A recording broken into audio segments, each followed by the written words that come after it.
Mon fils, accomplis toutes choses dans l'humilité, et tu seras aimé plus qu'un bienfaiteur. Frères et sœurs, l'humilité, le mot a-t-il vieilli?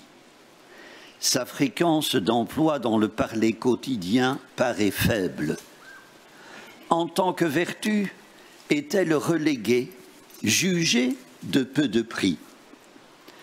Un archevêque anglais, à qui l'on demandait s'il existait de bons ouvrages sur l'humilité, répondait « Il n'y en a qu'un, c'est moi qui l'ai écrit ». L'humour anglais est maître des raccourcis. Des traités sur l'humilité, il y en a, ils sont dans les bibliothèques. Ils traitent tantôt de morale, tantôt de civilité. Pour Ben Sira le sage, qui ne distingue pas, c'est un trésor.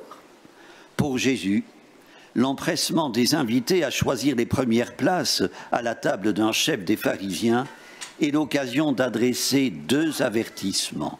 Aux invités d'abord, à l'hôte ensuite. Des conseils de civilité, de convenance, de bon usage, il ne faut pas en attendre d'une parabole, car c'est bien d'une parabole dont il s'agit. Prise indûment, la première place expose au camouflet de devoir être cédé. Jésus le dit sans embâche, quand quelqu'un t'invite à des noces, ne va pas t'installer à la première place de peur qu'il ait invité un autre plus considéré que toi. Au contraire, va te mettre à la dernière place. Un conseil de prudente conduite, mais non dépourvu d'ambiguïté. Car prendre la dernière place dans l'espoir d'obtenir une meilleure, c'est jouer au modeste. Toutefois, s'agissant de noces, celle de Dieu avec l'humanité, le registre des convenances est dépassé.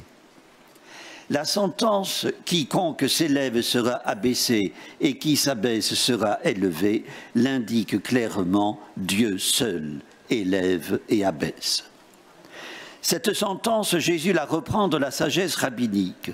Le livre de Ben Sira le sage la mentionne. Plus tu es grand, plus il faut t'abaisser. Mais Jésus lui donne sa pleine signification. Il ne s'agit pas, loin s'en faut, de simples convenances sociales, de sapientielles. La sentence est devenue spirituelle, théologique. La seconde instruction adressée à l'hôte porte sur le choix des invités. Jésus recommande de convier des pauvres, des estropiés, des aveugles, et non des invités susceptibles de renvoyer l'ascenseur, comme nous disons familièrement. Le conseil n'est pas totalement neuf.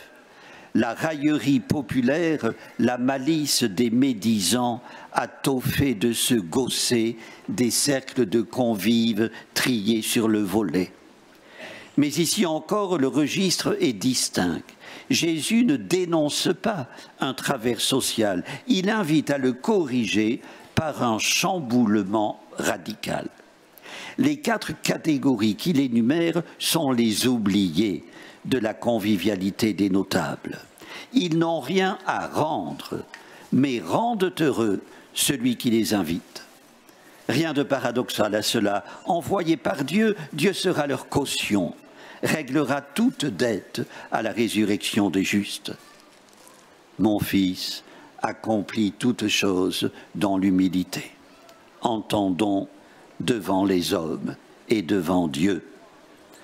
Frères et sœurs, saint Augustin, dont nous célébrons aujourd'hui la fête, disait « Si vous me demandez ce qui est le plus essentiel dans la religion, je vous répondrai d'abord l'humilité, ensuite l'humilité, et en troisième lieu, l'humilité. » Pour l'évêque d'Hippone, l'humilité n'est pas une vertu parmi d'autres, elle est le fondement de toutes les autres vertus.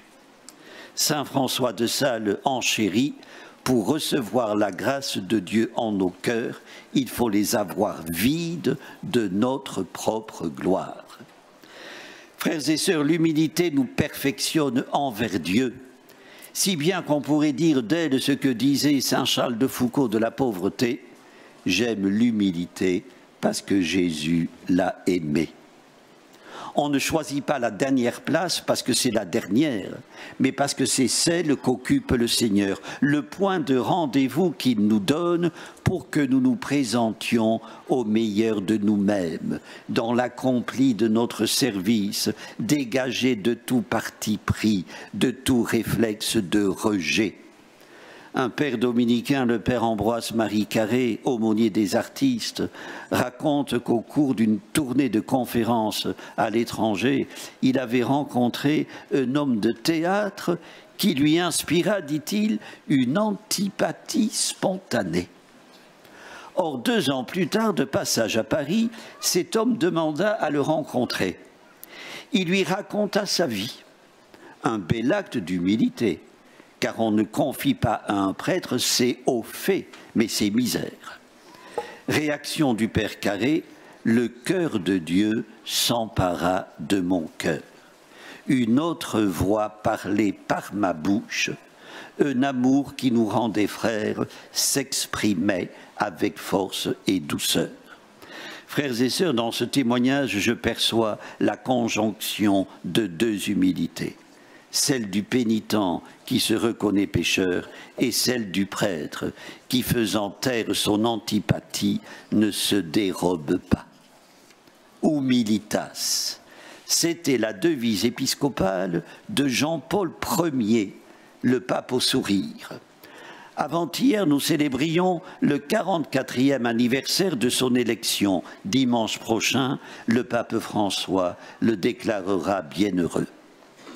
Citant le mot de Jésus « Apprenez de moi que je suis doux et humble de cœur », Jean-Paul II commentait « Je risque de dire une sottise, mais tant pis.